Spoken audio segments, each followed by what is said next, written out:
The borders that separate us from each other have broken down. Geographic borders are breaking down, cultural borders are breaking down. Whatever happens in one part of the world is experienced in different ways in other parts of the world. I think that there is need to create space in which leaders all over the world can be more patient, can try to understand other worldviews, and to be able to be flexible so that they can learn from those people that they consider to be their enemies. All the leadership programs train people to be corporate leaders, or national leaders, or party leaders, or religious leaders. There are no programs that train leaders for the whole planet, and we need those leaders now, otherwise our planet won't work. Responding to this need, Outward Bound recently embarked on a bold new initiative, the Global Leaders for a Better Tomorrow program. Designed to engender cross-cultural understanding, respect, and collaboration as the new foundation of leadership, the program brought together top Outward Bound instructors, leadership experts, and a select group of emerging country leaders chosen from a variety of fields and nations, representing vastly different religious and political beliefs. Together they would participate in a unique 2-week leadership experiment on Tanzania's Mount Kilimanjaro.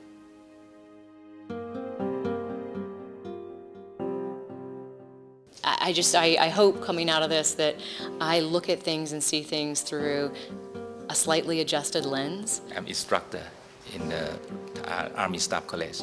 I think that's the one point that's contribute from this program to the new generation of the Army to know about the peace. What happens if you're managing a country or a company that's in 50 countries? During a 3-day workshop led by author and global leadership specialist Mark Gerzon of the Global Leadership Network, group members engaged in spirited discussion, role-playing activities, and exercises emphasizing human interaction and collaborative problem solving. I look at the program to learn more from the other people's experience, how they achieved their objective, and how I can use these techniques in order to have a positive effect on my community. Sitting in a seminar at Harvard or at the Sorbonne doesn't have the power to change your worldview, but this kind of experience of meeting with people from all over the world and climbing a mountain together, I think has that possibility of transformation. In Phase 2, led by Outward Bound Executive Director and successful Everest climber Ian Wade, skills and principles learned in conference were put to the test on a daunting 6-day ascent to Mount Kilimanjaro's 19,300-foot summit.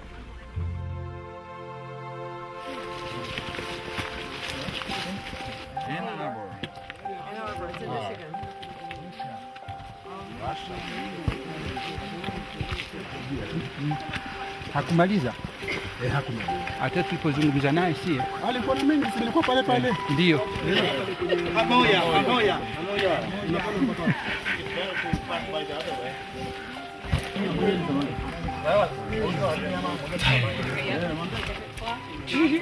As team members came to depend on one another for motivation and support, a real sense of community and open dialogue began to take hold within the group.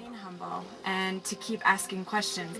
And it also ties to the concept of benevolent government, where the whole is greater than the individual.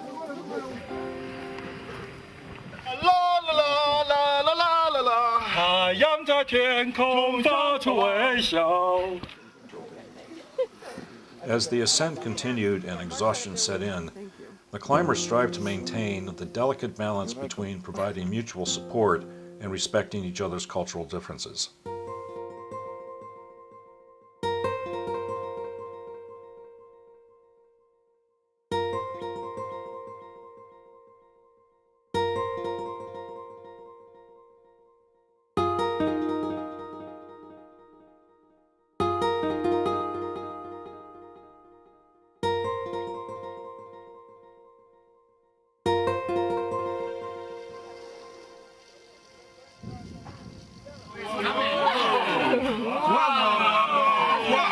Yeah, it's a bit tempting to have the mountain in your face for a day and a half.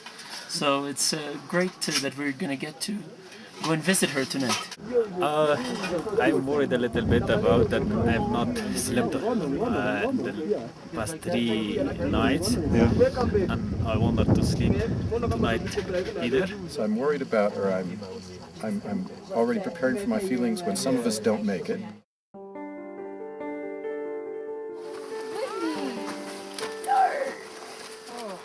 The final ascent began at midnight and proved to be the most challenging section, with thinning oxygen and frigid temperatures. The summit, appropriately, was accomplished at sunrise.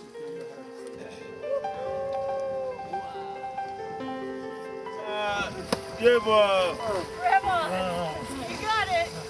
Told you last time you could do it. Still have you. It's a great moment. Yeah. Together we made it.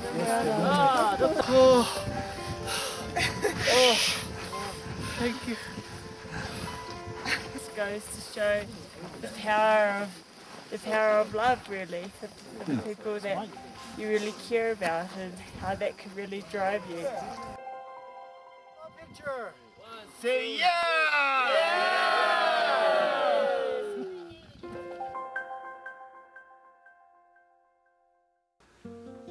Finally, as with all outward bound expeditions, team members put their skills to work in service to the local community.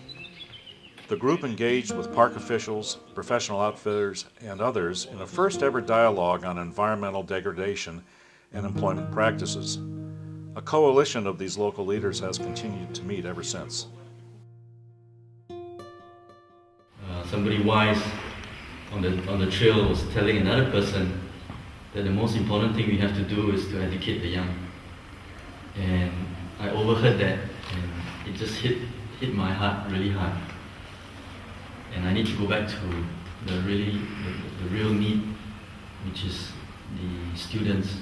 I learned a lot from the past 10 days and how to be the global leaders, or how to get the news from all over the world, how to take care the people around the world. Just one answer, that's you. There's a main point is there. But we need to start from here, from now, step by step, step by step. I so much guilt, and yet we're still able to sit here and have conversations about our families and our friends, and we have the same values, and we share so many similar things. And I think that's something that all of us carry with me, and thank you so much. I did not feel happy at the summit. And when I reflect on it, the happiness was in fact in the most challenging parts. When Jill would be pushing my back, when Bob would be holding my hand, when Ian would be there in front of me helping me, because it is indeed in the moments, in the friendships, in the challenges, in the teamwork, that the real story is. What I've learned is that I would like to recreate the mountain in my daily life, because the mountain transforms relations. I have this picture in my camera of an Afghan giving a massage to an American to relieve his back, at 4,300 meters. And you say, there's hope of humanity.